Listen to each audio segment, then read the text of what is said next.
Hi, it's Alli Jordan. Welcome to Secrets to Scale, our look at strategies to help drive growth. My guest today is Phil Buchanan, Executive Chairman of Canon Financial. Canon Financial is one of the industry leaders in training and education for financial advisors. Welcome, Phil. I'm so glad to have you on.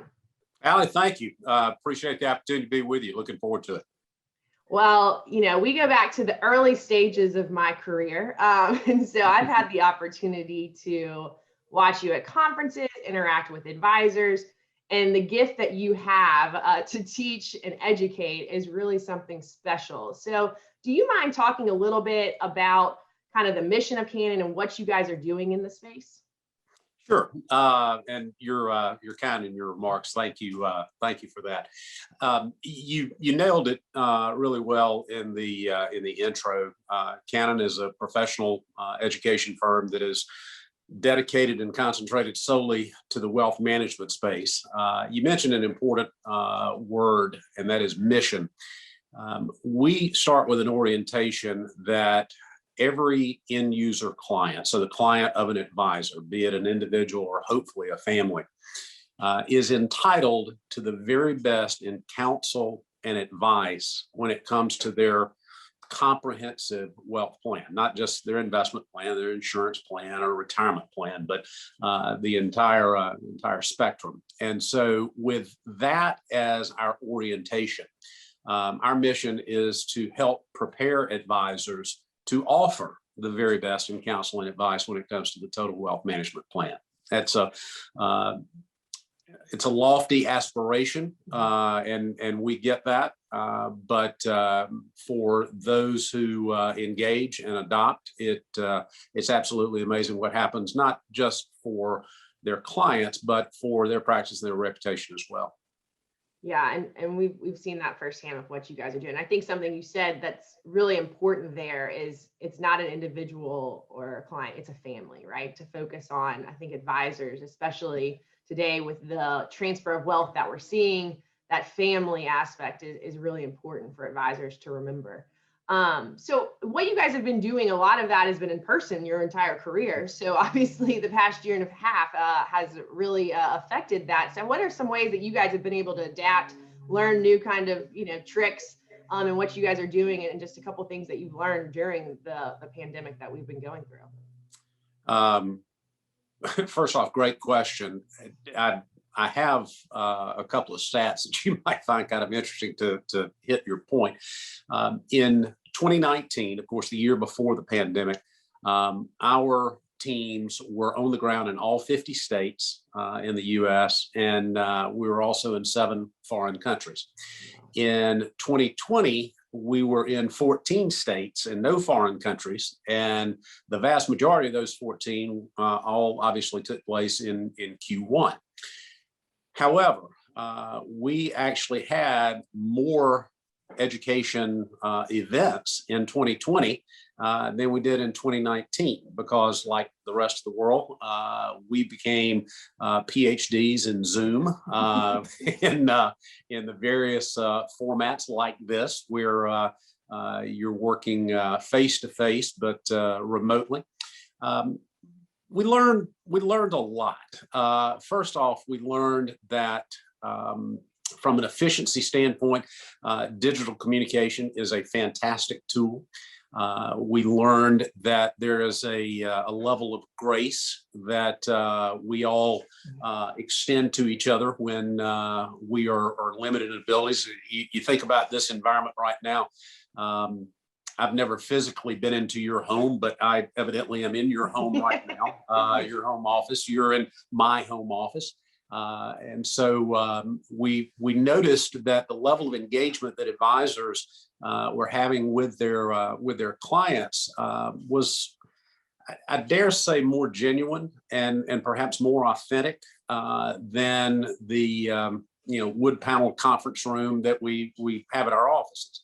And I think that's an important thing to take away from this experience, is that those true conversations, and I definitely mean conversations, not performance reporting and have your goals and aspirations changed over the last 6 months, but but truly having those more intimate conversations. I think it's been a boon for our industry, quite candidly. Gosh, I couldn't agree more with what you just said. And I hope, I feel like now we're all so excited because things are opening back up. We can travel and we have the itch. Right. But I do hope we don't forget about what we've learned the past year and a half, because I do think there's genuine moments when your, 4-month-old is sitting in the Zoom conversation and that's just life now. And you do get to be on such a different level with your clients and that relationship that's built. I hope that that's something that everyone, we don't forget during kind of the rush Sure. back to normal. Sure. So that's a really, really great point of something that we've all hopefully taken away from the past year and a half. Right. So one of the courses that I'm most familiar with that you guys have done is the Essential Advisor, which was kind of based on the book that Bill Krager and Jay Hummel wrote. And it's something that we try to help our advisors implement into their practice, right? We kind of say, the blocking and tackling of financial advice, right? Making sure those advisors are doing what they're good at, focusing on the client relationship, outsourcing where they need to. So what are some of the ways you've seen advisors kind of implement that essential advisor that we're trying to get them all really to be, to take care of their clients in the best way? Well, Alli, first, let's maybe put a little definition around essential, Yeah. because that you have an understanding of what that means. I do, and advisors that are watching this, maybe they've got a little different one. An essential advisor to me is a person, a practice, a firm that comports themselves, organizes themselves, provides counsel and advice in such a way that the individual clients, the families, not only trust the advice and recommendation that they receive from the advisor, but they proactively seek it out for almost any mid to major decision that they have to make financially in their lives. And to be sought is probably one of the highest compliments that an advisor can get. It's not the advisor always going with an idea, not always being the proactive one, but actually when clients come to seek them out for counsel and advice on some decision they're making, you've reached that point of being essential in the lives of your clients. So organizing and prosecuting a business in such a way that you are essential, it requires several things. First off, there's the organization of the practice, which for many advisors means introducing areas of conversation and areas of capacity that maybe they've not offered in the past. You and I have talked about a lot of great advisory firms that are fantastic in the area of asset management. Yet when it comes to philanthropy, when it comes to estate planning, when it comes to risk management, it's never been an area of concentration. It's never been an area of focus. And so those firms, those advisors that have reoriented their business to include a more expanded effort like that, number one, they've increased the essential nature of their practice in the eyes of the client. But number two, they've grown in scale as well. So that's an area that we've seen. We've also seen a lot of advisors really doing fantastic jobs in their critical conversation skills and their behavioral economics, the behavioral finance part of the conversation with clients. All of us make decisions based on some orientation that we have to the way that we view life. And advisors that have developed that ability to understand the different ways that people make decisions and how they're influenced, they really become that much more essential in the lives of their clients. Yeah, spot on. I mean, just watching, I feel like whenever the advisor does feel that essentialness, right, being sought after, the level of skill and what they're giving back to their clients, I feel like just keeps raising as well, because they feel so equipped to do that for their end client. So It's kind of, all connects whenever they're fully equipped to be that essential advisor.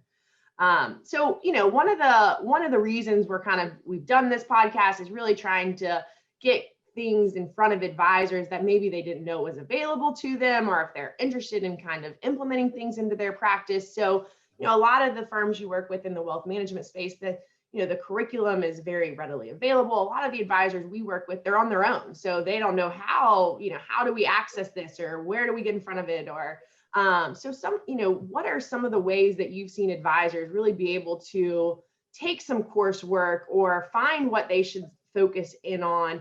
One of the things you and I have talked about is estate planning. That's not, with the advisors we work with, that's typically not their primary business plan, but it is something that, they really could add value to their end clients if they did have an in-house expert or were more well-versed in that area. So what are some ways that you've seen advisors be able to kind of implement really educating themselves to lift them to the next level?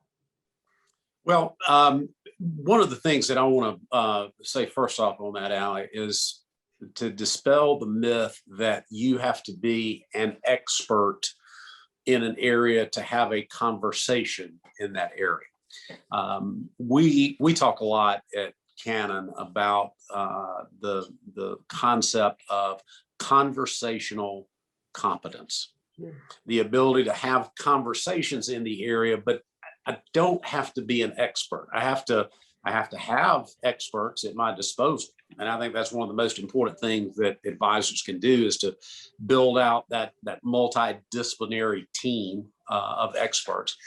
And, quite frankly, most of those experts that you would bring to the team have that ability to provide what I call just-in-time conversational education. As an example, take the area of legacy planning, estate plan.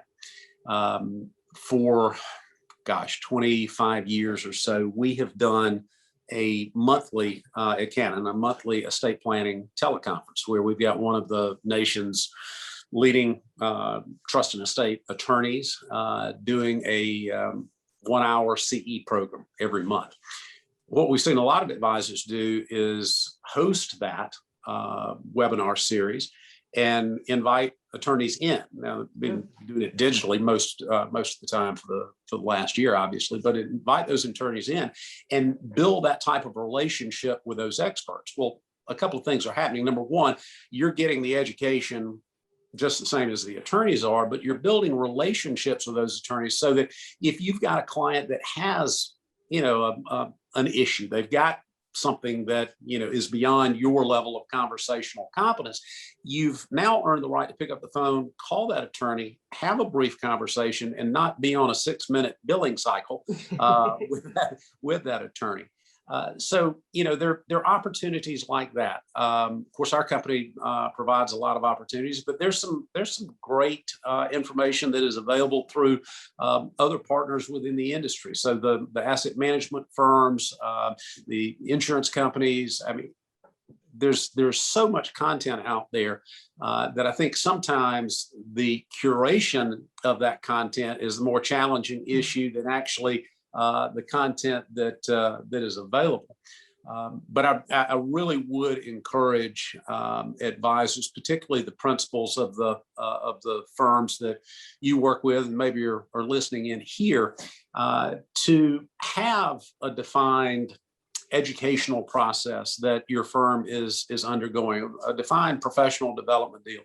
The world's greatest golfers have coaches. The world's greatest athletes have coaches. Most of the top executives in the Fortune 100 companies have coaches who are helping them along the way.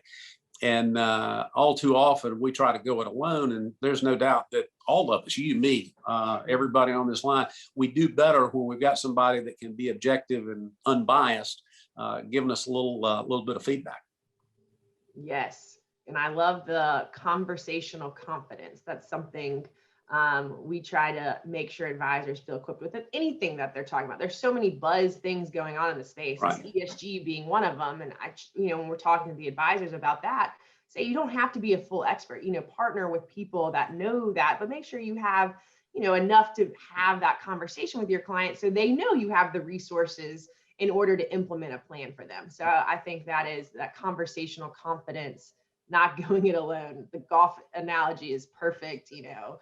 Justin Thomas and Dustin Johnson, they have a whole team around them to make sure Absolutely they're doing what they do. they do. So I think that's a perfect way to think about it. Well, so as we wrap up, one thing we've asked all of our guests is their number one tip for advisors to achieve scale in their practice. So what is you've already given so many great tips, but what is your number one tip for an advisor?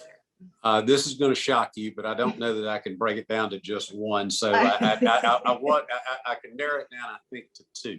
Okay. The first one is to become incredibly proficient with all of the tools and the technology that is available to you or that you have purchased or created as part of your technology stack. And that's one area where I've seen advisors struggle on an adoption basis. And I'm going to give you a metaphor for this, or an analogy for this. I'm a private pilot, and in the world of private pilot, you learn to fly an airplane and you do it via visual flight rules. But if you want to fly on a cloudy day, if you want to fly when it's rainy or low ceilings and things like that, you have to get an instrument rating. And so I decided to do that after I got my private pilot license. Here's something that I learned. I learned what every instrument did. I learned the buttons and how to maneuver them and things like that. And I knew exactly what it was. But when I got up in the air with my instructor and I was now flying in the clouds based solely on the instruments, just simply knowing what the instruments did and what button to do did not mean that I was a proficient pilot. It meant that I was informed, somewhat knowledgeable, but certainly not proficient. So if there's one thing that I can say to advisors is develop proficiency with your technology, not just understanding what it does, but make it core to the way that you operate. That'd be issue number one. Issue number two, work on interpersonal conversation skills. The ability to do discovery, the ability to do presentations, and to do so in a conversational way is absolutely critical. And so one of the best pieces of advice I've ever heard somebody give another advisor was to take a class on improv. Now, that just, when I first heard it, I was like, this is, first thing went off in my snarky head was, this is no joke. Why are you suggesting improv? But the advisor said that she had done that many years ago, and it had made a tremendous difference, because in improv, you are forced to think not only about what the first person is saying, but you've got to keep that conversation going, and you've got to create a loop and a red thread that connects it all together. And she said she became a much better presenter, a much better conversationalist as a result of doing improv. And in hindsight, I thought that was just absolutely brilliant. So I'm not suggesting that everybody go out and do improv. You can do speakeasy, you can do, any of the other types of things that are out there. But those two things, I think, would help us all be proficient in our technology and really shape and hone those conversational skills. Yes, those are two that, well, one, the technology obviously for us is something that we find extremely important. And to the point of the interpersonal conversations, going back to where we started this conversation of making those more genuine and having real conversations, I think is so important for an advisor, especially as we see kind of the next 10 years and all of the asset transfer that's going to happen. So well, this was great. I appreciate you so much for coming on and the insights that you've shared. You've been a great partner to us and to me personally. So I always appreciate conversations that we get to have. And for everyone else out there, Canon puts out a ton of great content, lots of podcasts, lots of webinars, lots of education series. My personal favorite is Phil's Monday Morning Mojo. It's a quick podcast to start your week. Nice little fun tidbit to give you some motivation. So highly recommend you checking that out. Alli, you're kind. I want to thank you for having me on. You and the rest of the team at Liberty Fi do an awesome job. Keep up the great work. Well, thank you. And thanks everyone for tuning in, and we'll catch you next time on the next Secrets to Scale.